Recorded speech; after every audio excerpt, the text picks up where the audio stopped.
Kasus penculikan dan pembunuhan anak untuk dijual organ tubuhnya terjadi di Sulawesi Selatan, saudara. Yang bikin makin mencengangkan, pelakunya ternyata masih di bawah umur. Demi meraih kekayaan, remaja belasan tahun tega secara keji menghilangkan nyawa. Apa mungkin pelaku yang masih anak memiliki perilaku psikopat? Simak diskusi bersama Jati Dharma.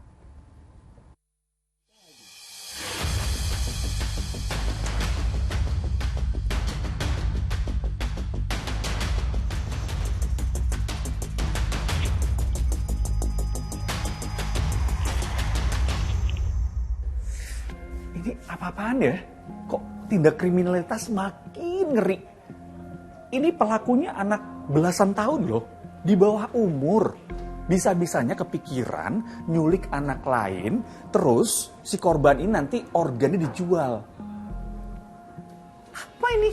Anak belasan tahun, men. Bisa-bisanya kepikiran melakukan tindakan kriminalitas yang sekeji itu. Mungkin teman-temannya ini lagi pada sibuk main lato-lato, ya nggak? Nah, ini apa yang salah coba? Terus kalau misalkan mereka harus mempertanggungjawabkan perbuatannya, dihukum gitu, hukumannya apa? Apa iya hukumannya bisa bikin mereka insaf? Ini kan harus hati-hati, anak-anak. Malah kalau salah ngehukum, bisa jadi mereka makin parah. Iya nggak? Kita diskusi yuk. Jadi gini ceritanya, ada dua orang remaja, satu umurnya 17 tahun, satunya 14 tahun. Ini di kawasan Sulawesi Selatan. Salah satu pelaku yang umurnya 17 tahun, dia itu sempat browsing di internet. Sampai akhirnya menemukan sebuah iklan penawaran penjualan organ tubuh manusia. Yang nilainya mencapai $80.000 Amerika Serikat. Ini kalau dikurskan ke rupiah, senilai 1,2 miliar rupiah. Fantastis banget ya imbalannya untuk menjual organ tubuh manusia. Ini nih, karena pengen kaya, akhirnya tergeraklah si pelaku ini untuk menculik dan membunuh. Awalnya kayak ini, Jom, kayak scroll YouTube kan, nemu video begitu. Video apa itu? Misal berita. Berita apa? Misal satu ginjal berita. Oh, jadi Ratusan juta. Di situ mulai kepikiran. Bilang kalau berhasil ini bisa kubelikan kakakku laptop, sama bisa kubantu. Jadi Bisa kubantu bangun rumah ini. oh, lihat internet harga Iya. penjualan organ tubuh. Iya, di internet. Dia ngambil sisi enaknya saja. Dia belum pernah ketemu sama yang katanya mau beli. Dia juga belum memastikan di mana itu pembelinya. Makanya sempat dia kebingungan ketika korban sudah meninggal. Nah, dia bingung mau diapain ini barang. Akhirnya apa? Demi harta, berpikir pendek, berbuat keji, dan berakhir di pidana. Kalau berdasarkan KUHP pasal 340, barang siapa sengaja dan dengan rencana lebih dahulu merampas nyawa orang lain, diancam karena pembunuhan dengan rencana, dengan pidana mati atau pidana penjara seumur hidup, atau selama waktu tertentu paling lama 20 tahun. Nah, tapi kan pelakunya di bawah umur, terus gimana?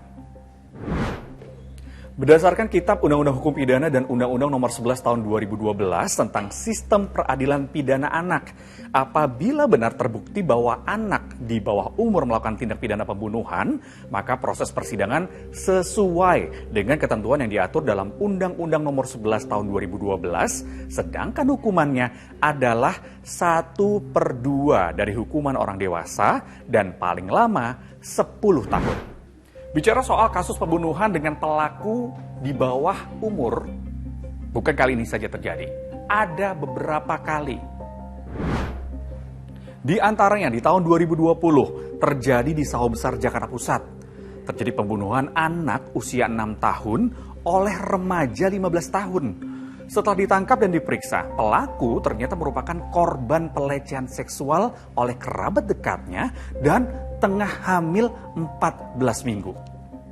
Kejadian lain di Lampung tahun 2022, penganiayaan dan pembunuhan pelajar usia 13 tahun oleh 6 remaja di kisaran usia 13 hingga 15 tahun.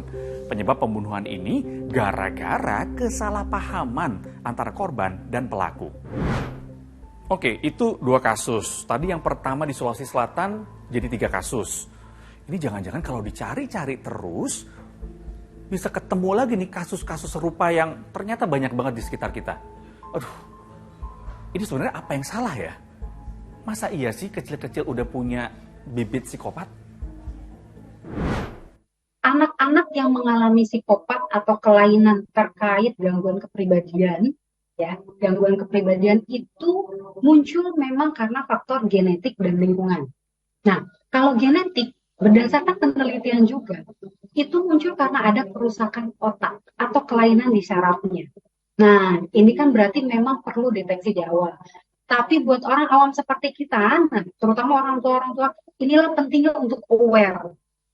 Terutama di 5 tahun pertama anak, apakah anak menampilkan perilaku-perilaku yang lain, yang berbeda seperti anak normal pada umumnya, emosinya seperti apa, kalau memang ada perilaku yang sekiranya mulai anaknya suka berbohong, berbuat kekerasan, lalu seperti tidak punya empati. Nah, ini yang harus selalu segera dicek. Waduh, ternyata ada juga yang sedari kecil sudah punya kecenderungan perilaku psikopat. Terus kalau udah kayak gini, kira-kira bisa dilurusin nggak ya perilaku menyimpang ini? Kembali lagi, syaraf ini kan bukan satu penyakit yang gampang kayak kita kelihatan gitu loh Mas Berti ya. Yang wah ini lalu tinggal dikasih ini langsung sembuh gitu. Nggak juga. Nah, after diobati secara fisik, secara diobati pun itu ada terapi-terapi lain yang juga mendukung si anak untuk bisa merubah perilakunya lebih baik. Jadi prosesnya yang panjang sebetulnya gitu. Tapi ya itu tadi, paling nggak jika sedini mungkin diketahui, nah ini akan ibaratnya membentuk perilaku baru yang lebih positif itu kan lebih mudah. Oke, kita kembali ke kasus awal. Ini sebuah kasus pembunuhan yang tentunya kita semua setuju ya, bahwa pelaku harus mempertanggungjawabkan perbuatannya. Dihukum pidana, menjalaninya. Pertanyaan kemudian, apakah hukuman pidana ini efektif bisa menjeratkan si pelaku? Persoalan-persoalan yang tentu saja sudah dipikirkan oleh para penegak hukum atau para pembuat undang-undang. Antara lain adanya lapas anak. Misalnya di Tangerang itu ada lapas remaja. Di sana ada proses pembinaan terhadap anak dan mereka mendapatkan pendidikan dan lain-lain. Persoalannya apakah mereka jera atau tidak? Ini persoalan dari karakter masing-masing anak juga gitu ya. Jadi ketika anak mempunyai sifat dan lain-lain tentu saja harus mendapat treatment yang berbeda dan proses pendidikan di sana tentu saja sudah mempunyai kurikulum tertentu. Oke, itu paling mentok ya kalau dari sisi hukum pidana untuk menjeratkan si pelaku. Tapi jangan lupa, yang paling krusial, yang paling penting adalah keluarga. Selama keluarga memberikan dukungan agar si pelaku ini bisa menjadi lurus kembali, ini pasti akan berhasil.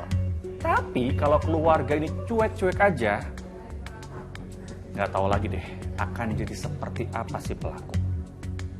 Sampai di sini diskusi. Sampai jumpa.